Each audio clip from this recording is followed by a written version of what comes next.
This is the Definitely Uncertain podcast, brought to you by Goldrock Capital. Each week, we look at how high net worth families can improve their lives, decisions, and investments in a deeply uncertain world. We always aim to provide practical information, even if we can't offer specific investment advice.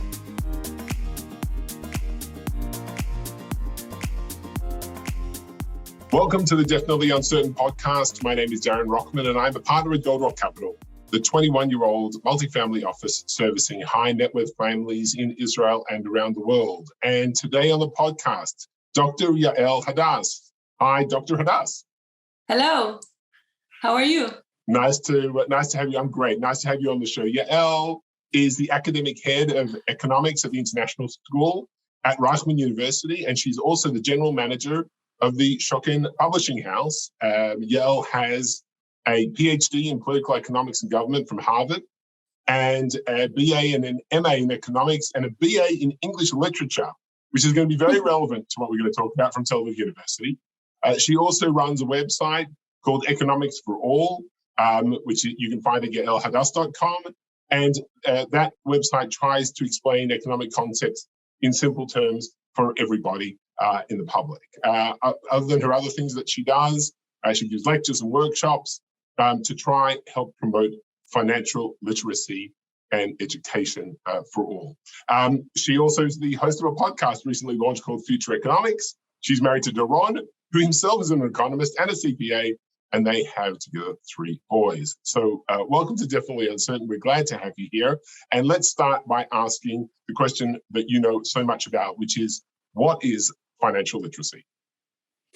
Oh, what is financial literacy? So financial literacy is really the understanding of, how money works. If you ask me, it's 2 things. It's understanding how money works over time. If you ask, you can say it in this respect. It's the understanding of how markets that money is involved in work, such as the stock market and the bond market and things like that. But it also the understanding of how we as individuals should take decisions given all the information that we need to learn. And it's also, in my, at least in my opinion, it's even wider than that. It also requires the understanding of, the working of the central bank or the working of the government in the economic aspect of it. This is actually much higher level. Most of the people who would talk with you about financial literacy would mainly talk about managing savings or managing debt. But I think it's bigger than that. Right. So really from the sort of micro household level, from your view, all the way through to the big macro. Why? Okay. I think the reason it's so important is because first and foremost, we live longer. We live much longer. And we have to basically manage our finances over time. It's not like, okay, I'm going to work and I'm going to have, I'm going to have whatever. We know for a fact that there are going to be many years that we are not going to work. And we need to sort of like invest and save towards this time. By the way, it's a big question today because today the retirement age is around the 60s and people live until the 80s or even more. And with the medicine that all the time improves, they say it's going to be much, much longer. And it looks to me that the policy regulation do not adjust. People are, in better health now today in their 70s, and still the retirement age is as it is. Yeah. So, and plus, there's other things that are not also related to retirement, such as, ageism and all kind of things when we see older people can't get jobs. So that means we need from very early age to sort of plan our finances over time. And it's something that everybody has to do. And the vast majority people are not trained to do. Right. And of course, that's not only managing pensions, it's also having a good understanding of expenses and how that relates to income, debt, interest rates, and those types of things. Yeah, I mean, the reason I said that is because all the time our decisions determine 3 things. We decide, how much to work, and that determines our income. We decide how much to spend, that's determines our spending. And basically the delta of both if you subtract the spending from the income, then that's actually your amount that you're either saving or taking loans. And managing all that requires understanding of interest rates and all these things. So in a way, I may have been a bit short on explaining it. No, that's great. So given that, as a professional, what do you view as some of the biggest challenges in explaining this huge world of finance? And you really expanded the boundaries of what financial literacy are quite wide. So what are the challenges involved in teaching people and making sure they're educated? The challenges are, I would say that they're twofold. On one thing, the concepts are not easy. It's not so easy to understand, how the central bank works and, the interest rate and so on.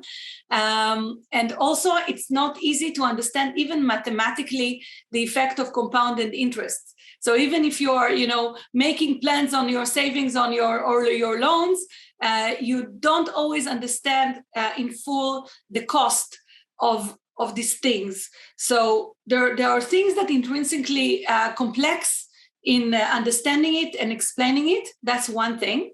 But the other thing is the behavioral economics aspect of it. We are not really rational. Economists like to say, economists started with the basic assumption that we are rational, and then came the behavioral economics, with the works, for instance, of Kahneman and Tversky, and who actually were psychologists, and they said, listen, we do not make rational decisions, which means that even if we have all the information, we might be biased for all kinds of reasons. So the combination of these two things make all the financial literacy attempts today in the world really, really hard. And I can tell you there's a lot of research in the OECD and in other organizations that try to understand, the impact of financial literacy plan education, and they see that it's still, there are shortcomings. It's not perfect. It's like people get some, but still can make not the best decisions. So it's really, a big challenge. Right. So that's really interesting. You put together two parts here. One of them is perhaps easier, which is information and education. And actually, obviously it's hard to make sure that everybody has that, but getting that out to people is something that's quite doable. But how do you deal with the bias and the behavioral side of things? Because you can teach people all you want about making sure you save more than you spend. But if there is an inherent bias that says, I want to eat that ice cream right now, or I want to buy that new iPhone right now, what are you going to do about it? So that's actually a great question that has been taught quite a lot. And I can tell you that you cannot solve it in any aspect, but definitely it has been proven that you can do it by all kinds of nudges and by all kinds of sort of manipulating the way you are explaining things. For example, there's a very known economic paper where they did an experiment in a company in the US that, in the US, unlike in Israel, you are not, the employer is not the one who makes the decision of how much to deduct for retirement. It's something that the worker needs to make these decisions. Right. So the employers actually offer that to the workers. Now, there's one really, seminal paper that actually looked at the following, that when you present the question to the worker, do you want us to deduct X% from your income every month so you can save? People say, the vast majority would say no.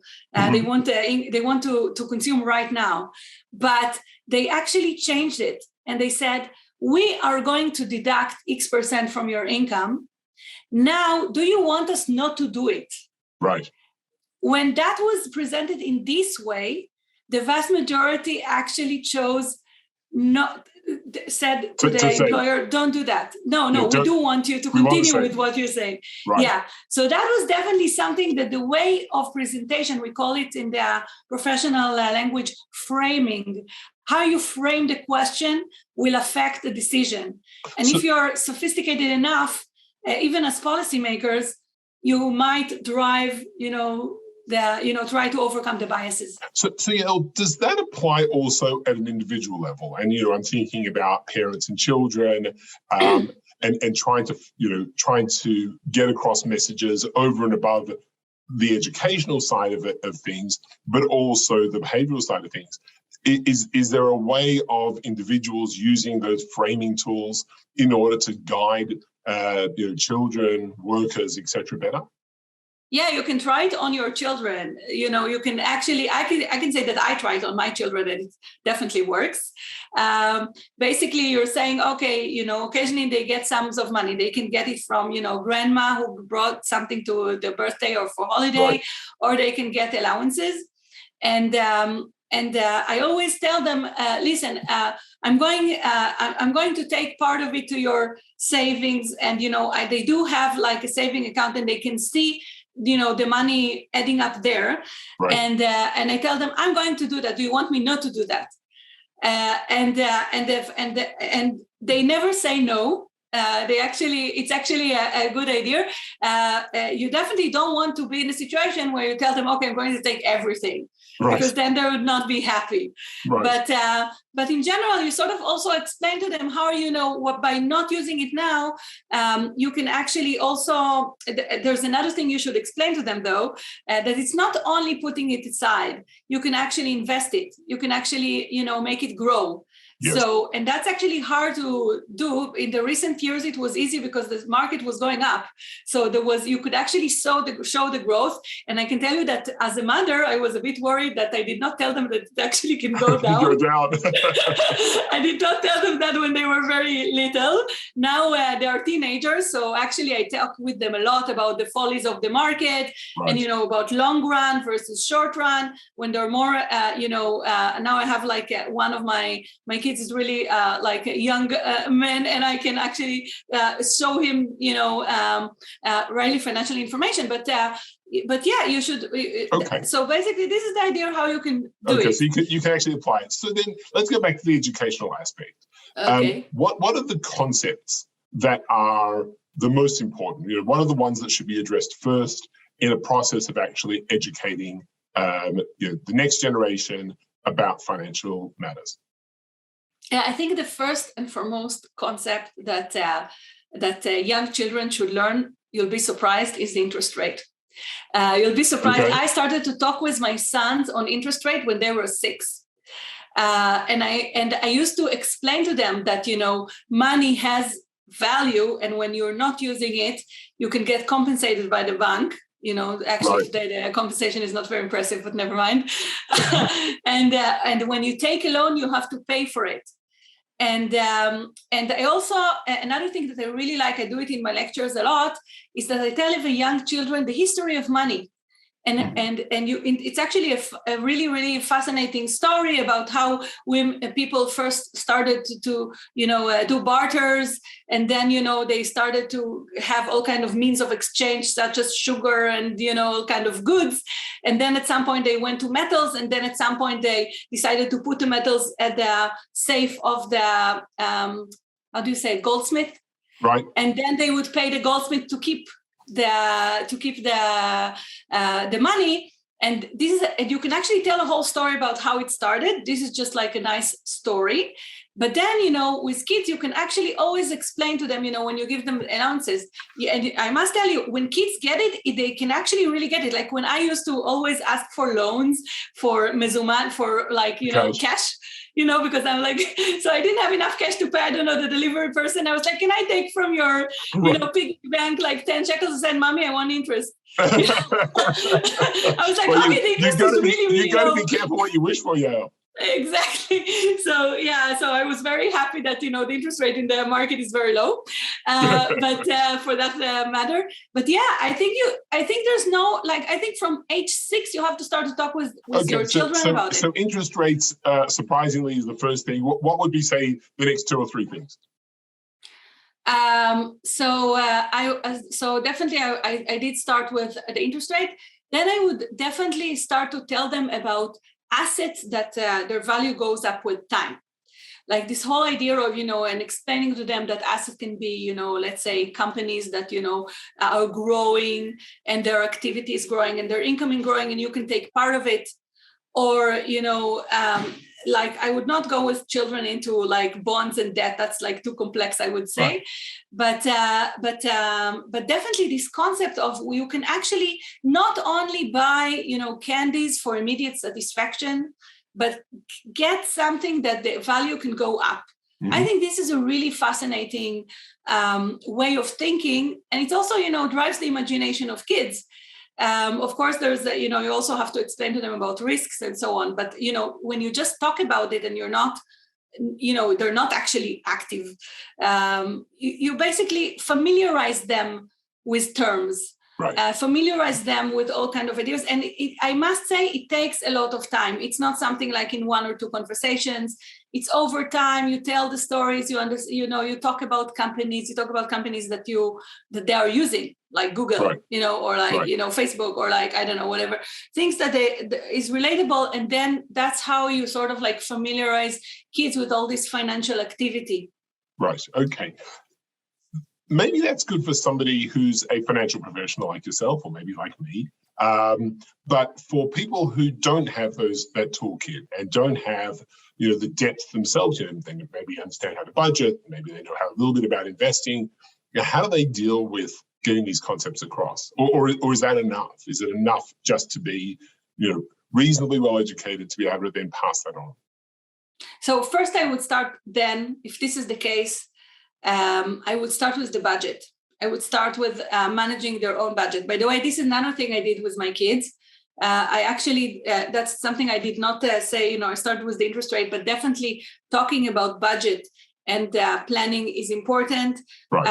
And I would say, let's start with, I definitely big believer in giving children money to play with so they can practice financial decisions. For instance, you start with really, 20 shekels a month, like nothing when they're really, really young. And basically they want to buy stuff and they can buy candy and they can buy, things that are more, expensive. And if they want to buy something above their budget, then they need to save. So sort of right. like you talk with them about the decisions and you're right. basically saying, okay, you got these 20 shekels and you can buy a candy. But if you want, for instance, I remember one of the biggest, points where I saw that it really works is that my son, when he was like 10, he wanted to buy like this binocular, to look at the space or something, but something very simple. And it cost 100 shekels in the toy store. And he had 20 shekels. $30 for those who are watching this from another part of the world. Yeah, and he got like 20 shekels per month and some from the grandmas and whatever. And I explained to him that if he wants to get that cost 100 shekels, he needs to wait until he will have enough money. Mm-hmm. It was not, and that's the first, like one of the very, very good practices, like sort of like fighting with the immediate gratification need. And he did that. He actually waited and he saved and everything. And then he saved up and he didn't use it for anything. And he actually bought this thing that cost 100 shekels, $30.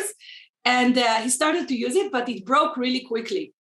And it was a big disappointment. He was right. waiting. And then he told me, mother, I think it was a cheap toy that was not worth much. And that was another lesson, like right. Like if you really want to have something. So it was definitely something that I would start, without starting, for me, it was very easy to start with the interest rate because I was very familiar with it. But right. if you start with children, I definitely think that this practice of satisfaction and immediate gratification is something you need to work on. And another thing also, for instance, when they want to buy more expensive goods, for instance, so my 3 boys sort of saved up for something that was much more expensive, like some video game.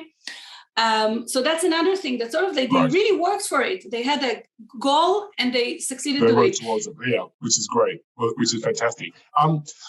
You mentioned before, and I wanted to pick up on this, immediate versus delayed gratification. And clearly in an age where so much of technology and the news cycle is designed for very short attention spans and immediate gratification, how do we then impress on on people the necessary. And you started off, I think, perfectly well talking about how people are going to have 20, 25, 30 years of retirement that they need to save for, which is a huge amount of time, considering the fact that most people only work for about 40 years and some shorter than that. So you're having to work for both. For every dollar you're spending today, you need another dollar, more or less, for the future. How do we build those delayed gratification genes into people's DNA? It's I actually did an experiment once. Let's say, with young children, not very young children, like teenagers. I went to give a talk in the 9th grade of my son, and I asked this very, very simple question. I asked one of the kids in the class if he would be willing to give me 10 shekels so I can buy something in the cafeteria because I don't have it now, and I will return it tomorrow. Right. And he told me no. Why would I give you the 10 shekels, which I can use, right, to you? And I said, well, tomorrow I'm going to give it you back. Instead of going to give you 10, I'm going to give you tomorrow 11. Mm-hmm. The minute I said it, he said yes. Right. And I think the key here is to sort of say there's a gain for it. Well, 10% a day is, that's a pretty good interest rate. I know, but listen, I couldn't tell him something really, really ridiculous. Yeah, someone compound that for 356 days a year. Exactly, but I think the concept that I'm trying to show is that there is, you cannot argue with compounded interest. I mean, right. You do have compounded interest, even if you, if you put your money in all these pension funds and other funds that, always sort of interact with the stock market, you cannot argue that it will be more than that. And people don't capture it. People are not happy with postponing something for the future if there is no gain associated with it. Right. So, they have to see it. You have to make it real for people so they understand why it's so powerful. Yeah. You're sort of basically telling them, listen, you also have to acknowledge the fact that giving up consumption today is painful. Yes. And you have to sort of give a compensation for this pain. If right. you succeed to convince people that it's not only giving up, but also sort of investing or, you have more in the future, that's something that already, I think, right. makes things more interesting. Right. Now, Schocken Publishing, you're responsible for putting out books about economics and finance. How do you incorporate some of these concepts into that work? Okay, so I would just say that Schocken Publishing is a general publishing house, which means we publish everything because the Israeli market is very small. So we have children's books and, university books and, fiction and nonfiction, everything. I can tell you that me as an economist, because I'm passionate about conveying economic concepts to the public, I always look for books that are not aimed at professional economists, but books that can help the general public understand economics. So I can tell you that, and economics is so big and so vast that you can actually have so many books about it. And there's never it always amazes me that even when I publish the books and I know most of the things, I always learn something new from the books. That's what makes it super exciting. And I also want to say another thing, that the idea of financial literacy, in my opinion, is that it's so important that it's as important as reading and writing. And I think that, children should learn about economics from grade A to grade, all the years of all of the schools, exactly like math. And professional economists need to go and study that in the university, but exactly like mathematicians are doing it in the university, whereas the rest of us just take math in all kinds of levels. Mm-hmm. And I think it's super duper important. So I can tell you, I actually always on the lookup for such books.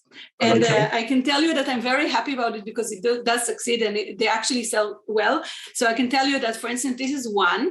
It's in Hebrew, but it's a translation from an English book. It's called The Economics in English, economics with an X at the end, like comics. Right. This is actually economics in comics.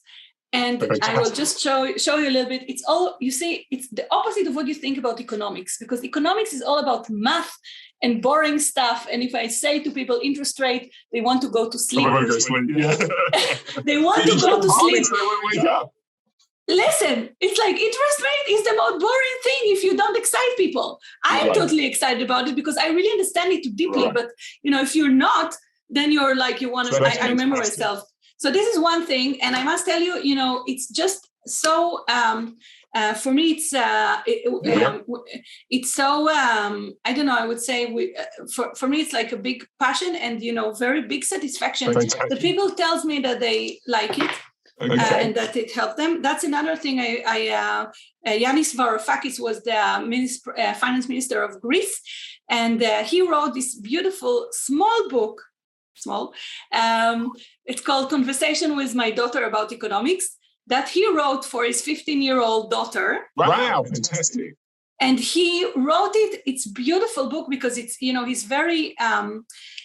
he has a lot of knowledge about economic history, and he basically details, the whole evolution of capitalism. And he also sort of really shows the follies of capitalism in a way that we're not used to think about, even, I would say. We all know, there are things that everybody know. Here, for instance, for me... That's a book accessible to the general public? This is for the general public. Fantastic.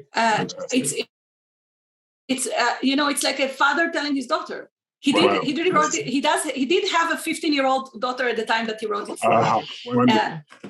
And I must tell you I just want to tell you that we translated it from Greek, from original Greek, because it was not available in English. We were before the US, but now it's already available in Amazon. They can buy it in English as well. Well, I highly recommend it. And Yael, that's really great. So, if we take some sort of sum up some of the lessons of the things that it's good to talk to kids about. So obviously budgeting and savings, the importance of building good habits and delayed gratification. What it means when there are interest rates in the world and how that impacts people's lives, and obviously the importance of investing and how assets go up in value and what that can do for your financial health. So those are all great takeaway lessons, and it's great to have somebody with both your depth of experience and your personal experience come and talk to us about it. So those are some really great takeaway lessons. Thank you. You're welcome. Okay. And thank you very much for being part of the podcast, and best of luck both in teaching the next generation of economists and also in making sure that the public have access to great literature here in Israel. And I'm sure that's a great benefit to everybody here. So thank you very much for that, and thank you for being on Definitely Uncertain. Thank you for having me. Okay, it's terrific. And for all of you out there, look out for more podcasts. As you can see, our guest list is rich and varied, and we hope that all of you are enjoying it. And please keep sending in those suggestions for future episodes. We're always looking out for those.